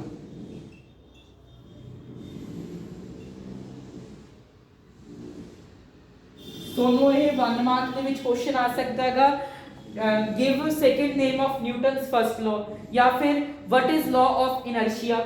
ਤਾਂ ਤੁਸੀਂ ਲਿਖੋਗੇ ਅ ਬੋਡੀ, ਚਲੋ ਨਿਊਟਨ ਦਾ ਫਰਸਟ ਲਾਅ ਹੀ ਲਾਅ ਆਫ ਇਨਰਸ਼ੀਆ। ਹੁਣ ਇਹਨੂੰ ਆਪਾਂ ਪੜ੍ਹਦੇ ਹਾਂ, ਇਹ ਕੀ ਬੋਲਦਾ, a body continues in its state of rest. ਕੋਈ ਬੋਡੀ ਹੈ, ਮੰਨ ਲਓ ਉਹ ਰੈਸਟ ਤੇ ਪਈ ਹੈ, ਜਾਂ ਫਿਰ ਇਹਦੇ ਵਿੱਚ ਆਪਣੇ ਕੋਲ ਦੋ ਕੰਡੀਸ਼ਨਾਂ ਨੇ। ਪਹਿਲੀ ਕੰਡੀਸ਼ਨ ਆਪਾਂ ਮੰਨ ਲਈ ਕਿ ਜਿਹੜੀ ਬੋਡੀ ਦੀ ਸਟੇਟ ਹੈ, ਯਾਨੀ ਕਿ ਬੋਡੀ ਰੈਸਟ ਦੇ ਵਿੱਚ ਪਈ ਹੈ। ਦੂਸਰੀ ਕੰਡੀਸ਼ਨ ਆਪਾਂ ਮੰਨ ਲਈ ਕਿ ਉਹ ਯੂਨੀਫਾਰਮ ਮੋਸ਼ਨ ਦੇ ਵਿੱਚ ਇੱਕ ਸਟ੍ਰੇਟ ਲਾਈਨ 'ਚ ਹੈ। ਸਰ ਜੀ ਸਮਝ ਨਹੀਂ ਆਇਆ, ਕਨਫਿਊਜ਼ ਕਰਤਾ। ਮੇਰਾ ਕਹਿਣ ਦਾ ਮਤਲਬ ਇਹ ਹੈ, ਕੋਈ ਬੋਡੀ ਹੈ ਜਿਹਦੀ ਪਹਿਲੀ ਕੰਡੀਸ਼ਨ ਆਈ ਹੈ ਕਿ ਉਹ ਰੈਸਟ ਉੱਤੇ ਪਈ ਹੈ, ਦੂਜੀ ਕੰਡੀਸ਼ਨ ਆਈ ਹੈ ਕਿ ਉਹ ਬੋਡੀ ਇੱਕ ਮੋਸ਼ਨ ਵਿੱਚ ਹੈ, ਯੂਨੀਫਾਰਮ ਮੋਸ਼ਨ ਦੇ ਵਿੱਚ ਹੈ, ਸਟ੍ਰੇਟ ਲਾਈਨ 'ਚ। ਯੂਨੀਫਾਰਮ ਮੋਸ਼ਨ ਦਾ ਮਤਲਬ ਵੈਲੋਸਿਟੀ ਉਹਦੀ ਕਾਂਸਟੈਂਟ ਹੈ ਤੇ ਉਹ ਇੱਕ ਸਟ੍ਰੇਟ ਲਾਈਨ 'ਚ ਤੁਰਦੀ ਜਾ ਰਹੀ ਹੈ। ਜਾਂ ਫਿਰ ਦੂਸਰੀ ਕੰਡੀਸ਼ਨ, ਕੋਈ ਬੋਡੀ ਰੈਸਟ ਤੇ ਪਈ ਹੈ। ਤਾਂ ਇਹ ਜਿਹੜੀ ਬੋਡੀ ਹੈ ਇਹ ਰੈਸਟ ਵਿੱਚ ਹੀ ਰਹੂਗੀ, ਜੇ ਮੋਸ਼ਨ ਵਿੱਚ ਹੈ ਤਾਂ ਮੋਸ਼ਨ ਵਿੱਚ ਹੀ ਰਹੂਗੀ। ਕਦੋਂ ਤੱਕ? ਜਦੋਂ ਤੱਕ ਕੋਈ ਐਕਸਟਰਨਲ ਫੋਰਸ ਐਕਟ ਨਹੀਂ ਕਰ ਰਿਹਾ। ਕਿਵੇਂ ਸਰ ਜੀ? ਕੋਈ ਵੀ ਬੋਡੀ ਜੇ ਰੈਸਟ ਵਿੱਚ ਹੈ ਜਾਂ ਫਿਰ ਮੋਸ਼ਨ ਵਿੱਚ ਹੈ ਤਾਂ ਉਹ ਬੋਡੀ ਰੈਸਟ ਵਿੱਚ ਹੀ ਰਹੂਗੀ ਜਾਂ ਫਿਰ ਮੋਸ਼ਨ ਵਿੱਚ ਹੀ ਰਹੂਗੀ। ਕਦੋਂ ਤੱਕ? ਜਦੋਂ ਤੱਕ ਉਹਦੇ ਉੱਤੇ ਕੋਈ ਐਕਸਟਰਨਲ ਫੋਰਸ ਨਹੀਂ ਅਪਲਾਈ ਹੁੰਦੀ, ਕੋਈ ਐਕਸਟਰਨਲ ਫੋਰਸ ਅਪਲਾਈ ਨਹੀਂ ਹੁੰਦੀ। ਕਹਿਣ ਦਾ ਮਤਲਬ, ਮੰਨ ਲਓ ਕੋਈ ਬੁੱਕ ਆ, ਕੋਈ ਟੇਬਲ ਉੱਤੇ ਬੁੱਕ ਪਈ ਹੈ, ਠੀਕ ਹੈ, ਤੇ ਆਈ ਪੋਸੀਬਲ ਹੈ ਕਿ ਉਹ ਬੁੱਕ ਦੀ ਪੋਜੀਸ਼ਨ ਤੁਸੀਂ ਬਦਲ ਦੋਗੇ ਜਾਂ ਬੁੱਕ ਆਪੇ ਰਹੂਗੀ। ਉਹ ਨਹੀਂ ਮੈਨੂੰ ਤਾਂ 2 ਸਾਲ ਹੋ ਗਏ ਇੱਥੇ ਪਈ ਨੂੰ, ਮੈਂ ਤਾਂ ਮੋਸ਼ਨ ਵਿੱਚ ਜਾਣਾ। ਨਹੀਂ ਨਾ, ਜੇ ਬੁੱਕ ਪਈ ਹੈ ਤਾਂ ਉੱਥੇ ਦੀ ਉੱਥੇ ਹੀ ਪਈ ਰਹੂਗੀ, ਚਾਹੇ 100 ਸਾਲ ਬਾਅਦ ਆ ਜਾਓ, 2 ਸਾਲ ਬਾਅਦ ਆ ਜਾਓ, 200 ਸਾਲ ਬਾਅਦ ਵੀ ਦੇਖ ਲਿਓ, 300 ਸਾਲ ਬਾਅਦ ਵੀ ਦੇਖ ਲਿਓ, ਉਹ ਬੁੱਕ ਦੀ ਪੋਜੀਸ਼ਨ ਉਹੀ ਹੈ। ਤਾਂ ਉਹ ਕੀ ਹੈ? ਨਿਊਟਨ ਦਾ ਫਰਸਟ ਲਾਅ ਹੈ ਕਿ ਜੇ ਕੋਈ ਬੋਡੀ ਰੈਸਟ ਉੱਤੇ ਹੈ ਤਾਂ ਉਹ ਰੈਸਟ ਉੱਤੇ ਹੀ ਰਹੂਗੀ ਜਿੰਨੀ ਦੇਰ ਤੱਕ ਉਹਦੇ ਉੱਤੇ ਕੋਈ ਐਕਸਟਰਨਲ ਫੋਰਸ ਨਹੀਂ ਲੱਗਦੀ, ਕੋਈ ਬਾਹਰਲੀ ਫੋਰਸ ਨਹੀਂ ਉਸ ਦੇ ਉੱਤੇ ਲੱਗਦੀ। ਫਿਰ ਐਗਜ਼ਾਮਪਲ ਹੈ ਯੂਨੀਫਾਰਮ ਮੋਸ਼ਨ ਦੀ। ਕੋਈ ਬੋਡੀ ਮੋਸ਼ਨ ਵਿੱਚ ਹੈ, ਇੱਕ ਸਟ੍ਰੇਟ ਲਾਈਨ 'ਚ ਯੂਨੀਫਾਰਮ ਮੋਸ਼ਨ 'ਚ ਹੈ, ਤਾਂ ਉਹ ਬੋਡੀ ਮੋਸ਼ਨ ਵਿੱਚ ਹੀ ਰਹੂਗੀ ਤੇ ਉਹ ਰੈਸਟ ਉੱਤੇ ਨਹੀਂ ਆਊਗੀ ਜਿੰਨੀ ਦੇਰ ਤੱਕ ਉਹਤੇ ਸੇਮ ਐਕਸਟਰਨਲ ਫੋਰਸ ਨਹੀਂ ਲੱਗਦੀ। ਕੋਈ ਬਾਲ ਹੈ, ਉਹਨੂੰ ਸੁੱਟ ਦੋ, ਉਹ ਮੋਸ਼ਨ ਵਿੱਚ ਹੀ ਰਹੂਗੀ, ਉਹ ਕਦੇ ਰੈਸਟ ਤੇ ਨਹੀਂ ਆਉਂਦੀ। ਸਰ ਜੀ ਝੂਠ, ਜਮਾ ਝੂਠ ਬੋਲਤਾ। ਬਾਲ ਤਾਂ ਰੁਕ ਜਾਂਦੀ ਹੈ ਜਦੋਂ ਅਸੀਂ ਸੁੱਟਦੇ ਹਾਂ। ਤੇ ਹਾਂ, ਇਹ ਗੱਲ ਵੀ ਸਹੀ ਹੈ ਕਿ ਬਾਲ ਰੁਕੂਗੀ। ਤੁਸੀਂ ਤਾਂ ਸਰ ਜੀ ਉਹ ਬਦਲ ਗਏ, ਤੁਸੀਂ ਪਹਿਲਾਂ ਆਖਿਆ ਸੀਗਾ ਕਿ ਜੇ ਮੋਸ਼ਨ 'ਚ ਹੈ ਬਾਲ ਤਾਂ ਮੋਸ਼ਨ ਵਿੱਚ ਹੀ ਰਹੂਗੀ। ਉਹ ਵੀ ਗੱਲ ਸਹੀ ਹੈ, ਤੁਹਾਡੀ ਗੱਲ ਵੀ ਸਹੀ ਹੈ। ਕਿਵੇਂ? ਕਿਉਂਕਿ ਜਿਹੜੀ ਬਾਲ ਹੈ ਉਹ ਮੋਸ਼ਨ ਵਿੱਚ ਤਾਂ ਰਹਿੰਦੀ ਹੈ। ਜੇ ਕੋਈ ਬਾਲ ਹੈ ਉਹ ਮੋਸ਼ਨ ਵਿੱਚ ਹੈ, ਕੋਈ ਬਾਲ ਸੁੱਟਦੀ ਤਾਂ ਮੋਸ਼ਨ ਵਿੱਚ ਹੀ ਰਹੂਗੀ। ਪਰ ਉਹ ਜਿਹੜੀ ਬਾਲ ਹੈ ਨਿਊਟਨ ਦੇ ਫਰਸਟ ਲਾਅ ਦੇ ਅਕੋਰਡਿੰਗ ਤਾਂ ਉਹਨੂੰ ਮੋਸ਼ਨ ਵਿੱਚ ਹੀ ਰਹਿਣਾ ਚਾਹੀਦਾ ਹੈ। ਜਿੰਨੀ ਦੇਰ ਤੱਕ ਉਹ ਚੱਲ ਰਹੀ ਹੈ ਉਹ ਤਾਂ ਚੱਲੂਗੀ, ਉਹਦੇ ਉੱਤੇ ਕੋਈ ਉਹ ਰੈਸਟ ਤੇ ਆਣੀ ਨਹੀਂ ਚਾਹੀਦੀ। ਪਰ ਸਰ ਜੀ ਬਾਲ ਤਾਂ ਫਿਰ ਵੀ ਰੈਸਟ ਤੇ ਆਉਂਦੀ ਹੈ। ਇਹਦੇ ਕਾਰਨ ਹੈ, ਇਹਦੇ ਉੱਤੇ ਕਿੰਨੇ ਫੈਕਟਰ ਆ ਜਾਂਦੇ? 에ਅਰ ਰੈਜ਼ਿਸਟੈਂਸ ਦਾ ਫੈਕਟਰ ਆ ਜਾਂਦੇ, ਗ੍ਰੈਵਿਟੇਸ਼ਨਲ ਫੋਰਸ, ਗ੍ਰੈਵਿਟੀ ਦਾ ਫੈਕਟ ਆ ਜਾਂਦਾ, ਜਿਸ ਕਰਕੇ ਬਾਲ ਦੀ ਪੋਜੀਸ਼ਨ ਜਾਂ ਫਿਰ ਤੁਸੀਂ ਬੋਲ ਸਕਦੇ ਹੋ ਬਾਲ ਕੀ ਰੁਕ ਜਾਂਦੀ ਹੈ। ਹੁਣ ਸਮਝ ਲੱਗੀ ਗੱਲ ਕਿ ਜੇ ਕੋਈ ਬਾਲ ਨੂੰ ਤੁਸੀਂ ਸੁੱਟਦੇ ਹੋ ਤਾਂ ਮੋਸ਼ਨ ਵਿੱਚ ਹੀ ਕਿਉਂ ਨਹੀਂ ਰਹਿੰਦੀ? ਕਿਉਂ? ਕਿਉਂਕਿ ਉਹਦੇ ਉੱਤੇ 에ਅਰ ਰੈਜ਼ਿਸਟੈਂਸ ਦਾ ਫੈਕਟਰ ਆ ਜਾਂਦਾ, ਗ੍ਰੈਵਿਟੀ ਦਾ ਫੈਕਟਰ ਆ ਜਾਂਦਾ, ਜਿਸ ਕਰਕੇ ਉਹ ਰੈਸਟ ਉੱਤੇ ਆ ਜਾਂਦੀ ਹੈ। ਤਾਂ ਨਿਊਟਨ ਬਾਬਾ ਨੇ ਸਿੱਧੀ ਜਿਹੀ ਗੱਲ ਇਹ ਕਹੀ ਸੀ ਪਹਿਲੇ ਲਾਅ ਦੇ ਵਿੱਚ, ਜੇ ਕੋਈ ਚੀਜ਼ ਰੈਸਟ 'ਚ ਹੈ ਤਾਂ ਰੈਸਟ 'ਚ ਹੀ ਰਹੂਗੀ, ਜੇ ਕੋਈ ਚੀਜ਼ ਮੋਸ਼ਨ 'ਚ ਹੈ ਤਾਂ ਮੋਸ਼ਨ ਵਿੱਚ ਹੀ ਰਹੂਗੀ, ਜਦੋਂ ਤੱਕ ਉਹਨਾਂ ਤੇ ਕੋਈ ਐਕਸਟਰਨਲ ਫੋਰਸ ਅਪਲਾਈ ਨਹੀਂ ਹੁੰਦਾ। ਠੀਕ ਹੈ ਜੀ। Defines inertia clearly. ਇਹਨੇ ਆ ਜਿਹੜਾ ਨਿਊਟਨ ਦਾ ਫਰਸਟ ਲਾਅ ਹੈ ਤਾਂ ਹੀ ਤੈਨੂੰ ਲਾਅ ਆਫ ਇਨਰਸ਼ੀਆ ਬੋਲਦੇ। ਕਿਉਂ? ਕਿਉਂਕਿ ਇਨਰਸ਼ੀਆ ਦੀ ਸਿੱਧੀ ਪਰਿਭਾਸ਼ਾ ਹੈ। ਫਿਰ shows force is required to change the motion। ਇਹਦੇ ਵਿੱਚ ਆਪਾਂ ਨੂੰ ਇਹ ਪਤਾ ਲੱਗ ਰਿਹਾ ਹੈ ਕਿ ਫੋਰਸ ਲਗਾਏ ਬਿਨਾ ਨਾ ਤਾਂ ਬੋਡੀ ਮੋਸ਼ਨ ਵਿੱਚ ਆ ਰਹੀ ਹੈ ਨਾ ਬੋਡੀ ਰੈਸਟ ਵਿੱਚ ਆਊਗੀ। ਜਿੰਨੀ ਦੇਰ ਤੱਕ ਫੋਰਸ ਨਹੀਂ ਲੱਗੂਗੀ ਨਾ ਤਾਂ ਬੋਡੀ ਰੈਸਟ ਤੇ ਆਊਗੀ ਨਾ ਬੋਡੀ ਮੋਸ਼ਨ ਵਿੱਚ ਆਊਗੀ। ਇਹ ਸੀਗਾ ਤੁਹਾਡਾ ਨਿਊਟਨ ਦਾ ਪਹਿਲਾ ਲਾਅ। ਕਿੰਨਾ ਸੌਖਾ ਚੈਪਟਰ ਤਾਂ ਬਹੁਤ ਸੌਖਾ ਗਾ, ਉਹੀ ਤੁਸੀਂ ਇਹਨੂੰ ਅੱਖਾਂ ਬਣਾਈ ਬੈਠੇ ਹੋ। ਠੀਕ ਹੈ, ਹੁਣ ਆਪਾਂ ਅਗਲੀ ਸਲਾਈਡ ਤੇ ਚੱਲਦੇ ਹਾਂ। ਨੋਟਸ WhatsApp ਟੈਲੀਗ੍ਰਾਮ ਤੇ ਮਿਲਣਗੇ, ਲਿੰਕ ਅੱਗੇ ਆਉਂਦਾ ਆਪਣੇ ਕੋਲ ਨਿਊਟਨ ਦਾ ਸੈਕਿੰਡ ਲਾਅ। ਹਾਂਜੀ ਸਰ ਜੀ ਪਤਾ ਹੈ F = ma। ਬਿਲਕੁਲ ਗਲਤ, ਤੁਸੀਂ ਸਾਰੇ ਜਣੇ ਤਾਂ ਰੱਟ ਕੇ ਬੈਠੇ ਹੋ। F = ma ਨਿਊਟਨ ਦਾ ਸੈਕਿੰਡ ਲਾਅ ਹੈ। ਜੇ ਤੁਹਾਨੂੰ ਕੋਈ ਪੁੱਛ ਲੈਂਦਾ ਮਿੰਟ ਦੇ ਵਿੱਚੋਂ ਮੂਰੋ ਜਵਾਬ ਆਉਂਦਾਗਾ सर जी न्यूटन का सेकंड लॉ F = ma। बिल्कुल गलत है। न्यूटन का सेकंड लॉ की बोलता है, पढ़ो the rate of change of momentum. सब तो पहले वर्ड रेट, रेट का मतलब कि टाइम। फिजिक्स ਦੇ ਵਿੱਚ ਜੇ ਕਿੱਥੇ ਵੀ ਤੁਸੀਂ ਪੜੋਗੇ rate of change of momentum, rate of change of velocity, ਤਾਂ ਆਪਾਂ ਕੰਪੇਅਰ ਕਰ ਰਹੇ ਟਾਈਮ ਨਾਲ। ਤੇ ਇਹਨਾਂ ਦੇ ਅਕੋਰਡਿੰਗ ਸੈਕੰਡ ਲਾਅ ਕੀ ਹੁੰਦਾਗਾ, the rate of change of momentum, ਯਾਨੀ ਕਿ ਚੇਂਜ ਆਫ ਮੋਮੈਂਟਮ ਦਾ ਮਤਲਬ ਕੀ ਹੋ ਗਿਆ ਕਿ ਫਾਈਨਲ ਮੋਮੈਂਟਮ ਦੇ ਵਿੱਚੋਂ ਇਨੀਸ਼ੀਅਲ ਮੋਮੈਂਟਮ ਨੂੰ ਕੱਢਣਾ ਹੈਗਾ। ਤਾਂ ਮੈਂ ਇਹਨੂੰ ਡੈਲਟਾ ਪੀ ਜਾਂ ਫਿਰ dt ਵੀ ਲਿਖ ਸਕਦਾ, ਇਹਨੂੰ ਜਾਂ ਤਾਂ ਡੈਲਟਾ ਪੀ ਲਿਖ ਲਓ ਜਾਂ dt ਲਿਖ ਲਓ, क्योंकि ਜਿਹੜਾ ਮੈਂ ਨਿਊਟਨ ਦਾ ਸੈਕੰਡ ਲਾਅ ਦੀ ਹੁਣ ਮੈਂ ਇੱਥੇ ਡੈਰੀਵੇਸ਼ਨ ਕਰਨ ਵਾਲਾ, ਤਾਂ ਮੈਂ ਐ ਮੰਨ ਰਿਹਾਗਾ ਕਿ ਜਿਹੜਾ ਟਾਈਮ ਹੈ ਉਹਦੀ ਵੈਲਿਊ ਬਹੁਤ ਘੱਟ ਹੈ, ਜਿਸ ਕਰਕੇ ਆਪਾਂ ਇੱਥੇ dp ਲਵਾਂਗੇ। ਠੀਕ ਹੈ ਜੀ, ਤਾਂ ਮੰਨ ਲਓ rate of change of momentum ਯਾਨੀ ਕਿ dp upon dt। क्यों सर जी, क्योंकि रेट का मतलब हो गया टाइम, चेंज ऑफ मोमेंटम का मतलब pp। ठीक है, of a body is directly proportional, ये डायरेक्टली प्रोपोर्शनल है टू द अप्लाइड फोर्स। किदे डायरेक्टली प्रोपोर्शनल है, फोर्स जेड़ा लग रहा है उन्हां बॉडीज दे उत्ते ओदे डायरेक्टली प्रोपोर्शनल है and takes place in the direction of force. Sir ji समझ नहीं आया, ਇਹਨਾਂ ਦੇ ਅਕੋਰਡਿੰਗ ਸੈਕੰਡ ਲਾਅ ਦੇ ਅਕੋਰਡਿੰਗ ਜਿਹੜਾ rate of change of momentum ਮਤਲਬ momentum per unit time directly proportional ਹੈ ਫੋਰਸ ਦੇ, ਤੇ ਜਿਹੜਾ ਫੋਰਸ ਹੈ ਜਿਹੜੀ ਡਾਇਰੈਕਸ਼ਨ ਹੈ ਨਾ ਉਹ ਫੋਰਸ ਦੀ ਸੇਮ ਰਹੂਗੀ। ਜਿਹੜਾ takes place in direction of force, ਜਿਹੜਾ ਮੋਮੈਂਟਮ ਦੀ ਡਾਇਰੈਕਸ਼ਨ ਹੈ ਉਹ ਕੀ ਰਹੂਗੀ, ਫੋਰਸ ਵਾਲੀ ਹੀ ਡਾਇਰੈਕਸ਼ਨ ਰਹੂਗੀ। ਕਲੀਅਰ? ਜਾਂ ਫਿਰ ਸਿੰਪਲ ਭਾਸ਼ਾ ਵਿੱਚ ਨਿਊਟਨ ਦਾ ਸੈਕੰਡ ਲਾਅ ਨੇ ਬੋਲਿਆ ਦ rate of change of momentum directly proportional ਹੈ फोर्स पे। हुण आपां सारिਆਂ ਨੂੰ ਪਤਾ ਹੈਗਾ ਇਹ ਸਾਈਨ ਨੂੰ ਹਟਾਉਣ ਲਈ ਪ੍ਰਪੋਰਸ਼ਨੈਲਿਟੀ ਦੇ ਸਾਈਨ ਨੂੰ ਹਟਾਉਣ ਲਈ ਆਪਾਂ ਨੂੰ ਇੱਕ ਕਾਂਸਟੈਂਟ ਯੂਜ਼ ਕਰਨਾ ਪੈਣਾ, ਤਾਂ ਆਪਾਂ ਇੱਥੇ ਕਾਂਸਟੈਂਟ ਲੈ ਲੈਂਦੇ ਆ k। ਠੀਕ ਹੈ ਜੀ, ਇਹ dp/dt ਹੈ।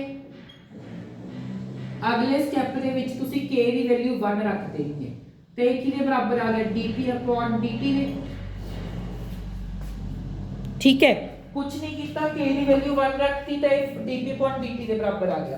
ये डेरिवेशन है 2 मार्क्स ਦੇ ਵਿੱਚ ਕਈ ਵਾਰ ਪੁੱਛ ਲੈਣਗੇ ਜਾਂ 3 ਮਾਰਕਸ ਦੇ ਵਿੱਚ ਹੀ ਸਿੱਧਾ ਆਊਗਾ ਇਹਦਾ ਕਿ state and prove second law of motion. ਤਾਂ ਤੁਸੀਂ ਕੀ ਕਰਨਾ, ਪਹਿਲਾਂ ਸਟੇਟਮੈਂਟ ਲਿਖ ਦਿਓ ਫਿਰ ਆ ਡੈਰੀਵੇਸ਼ਨ ਹੈ। ਠੀਕ ਹੈ, ਹੁਣ ਮੈਨੂੰ ਆਏ ਦੱਸੋ ਮੋਮੈਂਟਮ ਕਾਦੇ ਬਰਾਬਰ ਸੀ, ਹੁਣੇ ਪੜ੍ਹ ਕੇ ਆਏ ਹੋ ਮੋਮੈਂਟਮ ਕਾਦੇ ਬਰਾਬਰ ਹੁੰਦਾਗਾ, ਮਾਸ ਇਨਟੂ ਵੈਲੋਸਿਟੀ। मैं क्या बिल्कुल सही है, पुट कर दो फिर वैल्यू।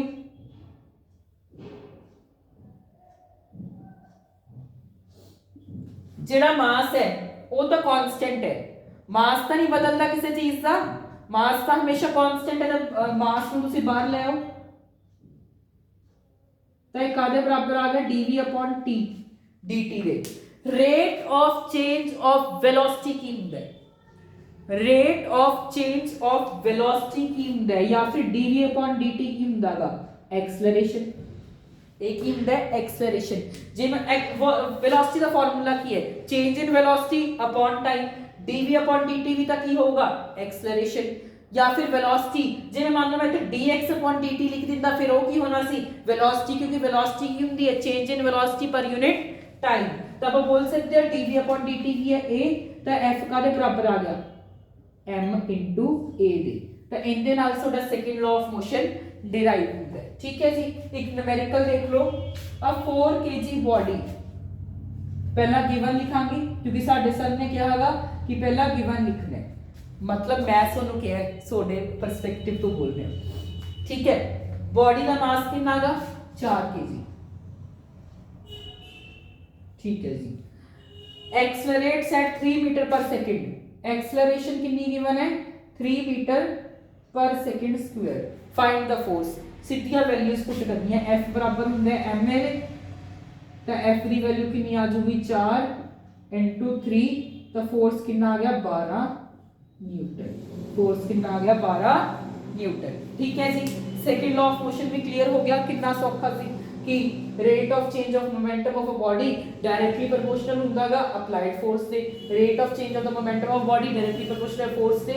ਫਿਰ ਆਪਾਂ ਇੱਕ ਕਾਂਸਟੈਂਟ ਯੂਜ਼ ਕੀਤਾ, ਕਾਂਸਟੈਂਟ ਦੀ ਵੈਲਿਊ 1 ਪੁੱਟ ਕੀਤੀ, ਮੋਮੈਂਟਮ ਹੁੰਦਾ ਮਾਸ ਇਨਟੂ ਵੈਲੋਸਿਟੀ, ਫਿਰ ਜਸਟ ਡਿਰਾਈਵ ਕੀਤਾ, ਫਿਰ ਇੱਕ ਨਿਊਮੈਰੀਕਲ ਕੀਤਾ, ਗੱਲ ਖਤਮ। ਠੀਕ ਹੈ ਜੀ, ਨੋਟਸ ਵਗੈਰਾ ਟੈਲੀਗ੍ਰਾਮ YouTube ਟੈਲੀਗ੍ਰਾਮ ਤੇ WhatsApp 'ਚ ਮਿਲਣਗੇ। ਜਿਹੜਾ लिंक है वो डिस्क्रिप्शन में है। अगे अपने को आंदा गा इंपल्स, बहुत ईजी टॉपिक है।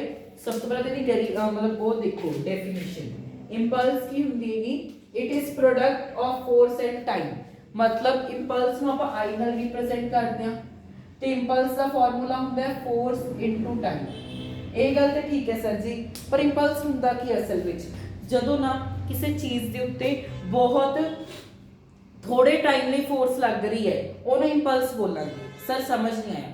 ਮੰਨ ਲਓ ਕੋਈ ਬੈਟ ਹੈ, ਬੈਟ ਤੇ ਤੁਸੀਂ ਜਦੋਂ ਮੰਨ ਲਓ ਕਿਸੇ ਨੇ ਮੇਰੇ ਕੰਨੀ ਬਾਲ ਸੁੱਟੀ ਤੇ ਬੈਟ ਨਾਲ ਮੈਂ ਬਾਲ ਨੂੰ ਹਿੱਟ ਕੀਤਾ ਤਾਂ ਬਾਲ ਦੇ ਉੱਤੇ ਬਹੁਤ ਥੋੜਾ ਟਾਈਮ 1 ਜਾਂ 2 ਸੈਕਿੰਡ ਲਈ ਜਿਹੜੀ ਫੋਰਸ ਲੱਗੀ ਉਹਨੂੰ ਬੋਲਦੇ ਇੰਪਲਸ।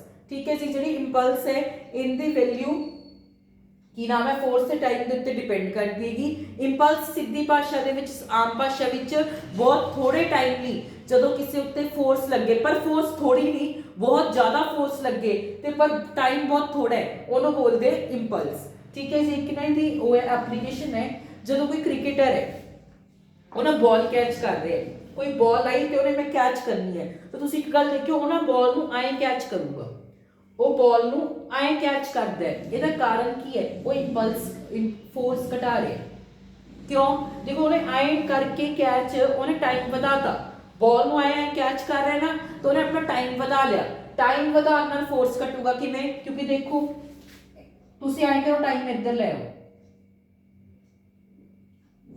ਤਾਂ ਮੈਂ ਐਂ ਬੋਲ ਸਕਦਾ ਫੋਰਸ ਇਨਵਰਸਲੀ ਪ੍ਰੋਪੋਰਸ਼ਨਲ ਹੈ ਟਾਈਮ ਦੇ। ਇਸ ਇਕੁਏਸ਼ਨ ਤੋਂ ਆਪਾਂ ਇਹ बोल सकते हैं ना कि फोर्स इनवर्सली प्रोपोर्शनल है टाइम के। मतलब जे मैं ऐ करके टाइम ਵਧਾ ਰਿਹਾ ਤਾਂ फोर्स बहुत घटूगी। मतलब जब मैं बॉल ਜਿਹੜਾ ਤੁਸੀਂ ਐ ਕੈਚ ਕਰੋਗੇ, ਐ ਖੜ ਕੇ ਮੌਜਾਂ ਨਾਲ ਬॉल ਕੈਚ ਕਰਨ ਲਈ ਤਾਂ ਜਿਹੜਾ ਤੁਹਾਡਾ ਆਹ ਹੱਥ ਹੈ ਨਾ ਇਹਦੇ ਤੇ ਸੱਟਾਂ ਜ਼ਿਆਦਾ ਲੱਗਣਗੀਆਂ ਕਿਉਂਕਿ ਫੋਰਸ ਜ਼ਿਆਦਾ ਲੱਗੂਗਾ। ਟਾਈਮ ਤੁਸੀਂ ਘਟਾਤਾ ਫੋਰਸ ਵੱਧ ਜੂਗੀ, ਮਤਲਬ ਤੁਹਾਡੇ ਹੱਥ ਤੇ ਸੱਟ ਵੱਜੂਗੀ। ਪਰ ਜਦੋਂ ਤੁਸੀਂ ਐ ਕੈਚ ਕਰੋਗੇ ਟਾਈਮ ਵਧਾ ਰਹੇ ਹੋ ਤਾਂ ਫੋਰਸ ਦਾ ਇਫੈਕਟ ਘਟ ਜਾਂਦਾ ਹੈ। ਠੀਕ ਹੈ ਜੀ, ਇਹ ਗੱਲ ਕਲੀਅਰ ਹੋਗੀ। ਹੁਣ ਨਾ ਇੰਪਲਸ ਦੀ ਇੱਕ ਡੈਰੀਵੇਸ਼ਨ ਹੈ। ਇੰਪਲਸ ਜਿਹੜੀ ਹੁੰਦੀ ਹੈ ਉਹ ਬਰਾਬਰ ਹੁੰਦੀ ਹੈ ਚੇਂਜ ਇਨ ਮੋਮੈਂਟਮ ਦੇ। ਇੰਪਲਸ ਬਰਾਬਰ ਹੁੰਦੀ ਹੈ ਚੇਂਜ ਇਨ ਮੋਮੈਂਟਮ ਦੇ। ਇਹਨੂੰ ਆਪਾਂ ਪ੍ਰੂਫ ਕਰਦੇ ਹਾਂ। ਇੰਪਲਸ ਬਰਾਬਰ ਹੈ ਚੇਂਜ ਇਨ ਮੋਮੈਂਟਮ ਦੇ। ਇਹਨੂੰ ਪ੍ਰੂਫ ਕਿਵੇਂ ਕਰਾਂਗੇ? ਤਾਂ ਮੰਨ ਲਓ ਇਹਨੂੰ ਆਪਾਂ ਸੈਕੰਡ ਲਾਅ ਆਫ ਮੋਸ਼ਨ ਤੋਂ ਪ੍ਰੂਫ ਕਰਾਂਗੇ।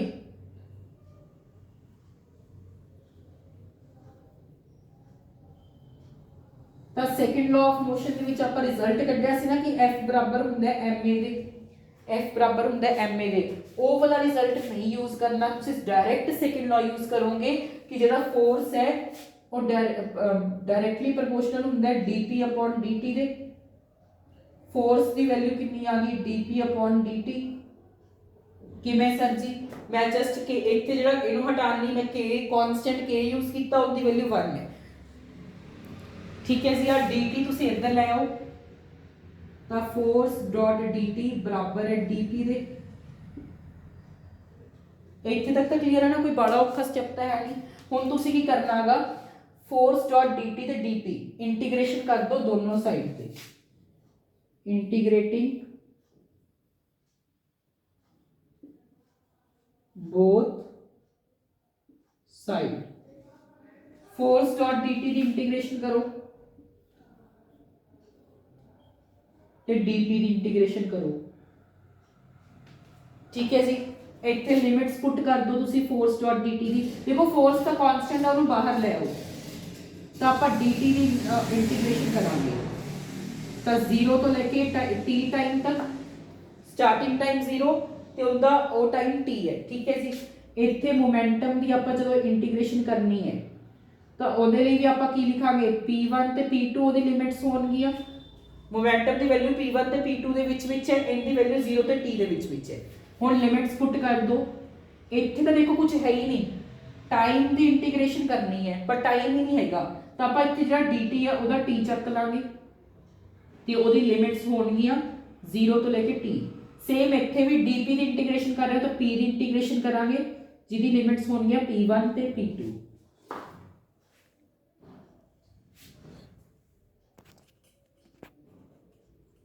ठीक है जी, हुण बस इनू इधर ले आओ, लिमिट्स पुट करोगे तो तुहाडे कोल आऊगा फोर्स, पहला अपर लिमिट पुट होगी t माइनस 0 बराबर,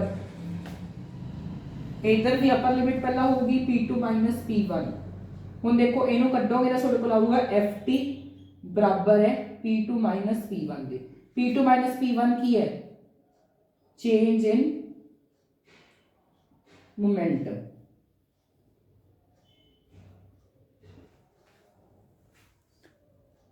ठीक है जी, क्लियर है, कुछ नहीं किया आप इंपल्स नू बराबर करना सी चेंज इन मोमेंटम दे, डायरेक्टली प्रोपोर्शनल वगैरह कर लिया, इंटीग्रेशन की फोर्स डॉट dt दी, फोर्स बाहर कट दी, dt दी इंटीग्रेशन करनी सी, लिमिट्स पुट की 0 तो लेके t दी, इधर p1 तो p2, फिर बस आप dt दी इंटीग्रेशन कर रहे सी तो t ले लिया, इत्थे dp दी कर रहे सी तो p ले लिया, लिमिट्स पुट की upper limit minus lower limit put करने तो बाद ਤੁਹਾਡੇ ਕੋਲ ਇਹ आ गया तो ft बराबर आ गया चेंज इन मोमेंटम दे, या फिर ft ਨੂੰ ਤੁਸੀਂ ਕੀ ਲਿਖੋਗੇ इंपल्स लिखोगे। ठीक है जी, एक क्वेश्चन देख लो, अ फोर्स ऑफ 10 न्यूटन, तो सब तो पहले गिवन फोर्स कितनी गिवन है 10 न्यूटन दी। ठीक है जी, act for 0.2 second, time given है अपन 0.2 सेकंड, मास गिवन है 2 kg,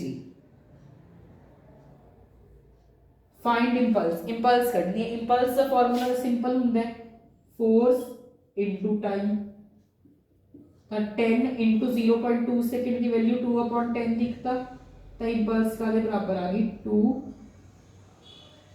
2 newton in per unit time, newton into time या फिर सेकंड। क्लियर, कुछ भी नहीं सी नूमेरिकल दे विच अपन नूं तीन चीज़ां गिवन सी, फोर्स टाइम ते मास, पर अपन लोड कादी सीगी कल्ले फोर्स ते टाइम दी, अपन लोड कादी सी कल्ले फोर्स ते टाइम दी, मास तो बस उलझाण वास्ते गिवन सी, फोर्स इंटू टाइम किया 10 इंटू 2/10, 10 नाल 10 cancel, the 2 newton per second इहदा आंसर है। ठीक है जी, इहदे नाल थोड़ा लॉज ऑफ मोशन का पार्ट 1 कंप्लीट होंदा है। पार्ट 1 दे विच आपां की कुछ डिस्कस कीता है, सब तो पहले आपां फोर्स बारे डिस्कस कीता, इनर्शिया बारे डिस्कस कीता, देन आपां इंपल्स बारे डिस्कस कीता, फर्स्ट लॉ सेकंड लॉ, कुछ न्यूमेरिकल्स से 2 डेरिवेशंस कीतियां सी, एक सेकंड लॉ दी ते एक इंपल्स दी। ठीक है जी, हुण जिहड़े बच्चे इत्थे तक बैठे वो बच्चे पार्ट 2 लिखणगे, जिन्ना ज़्यादा पार्ट 2 ते वोट्स आएंगे उन्ना जल्दी तुहाडा पार्ट 2 आऊगा लॉज ऑफ मोशन का। क्लियर, आई होप सो सारा बढ़िया समझ आ गया होगा पार्ट 1। तो देखो पार्ट 1 समझा, जे समझ आ गया ताई पार्ट 2 समझ आओ, तो पार्ट 2 वाले बच्चे पहला पार्ट 1 देखेंगे ताई पार्ट 2 ते आयो। ठीक है जी, तो बस आई होप सो बढ़िया लॉज ऑफ मोशन समझ आ गया होगा। व्हाट्सएप टेलीग्राम सारिया के लिंक सो डिस्क्रिप्शन मिल जाएंगे, कैमिकल इक्विलिब्रियम का लेक्चर लगा लो, तो बस मिलते हैं फिर हुण आपां पार्ट 1 थर्मोडायनेमिक्स दे नाल कल। ठीक है जी, thanks everyone for watching this video.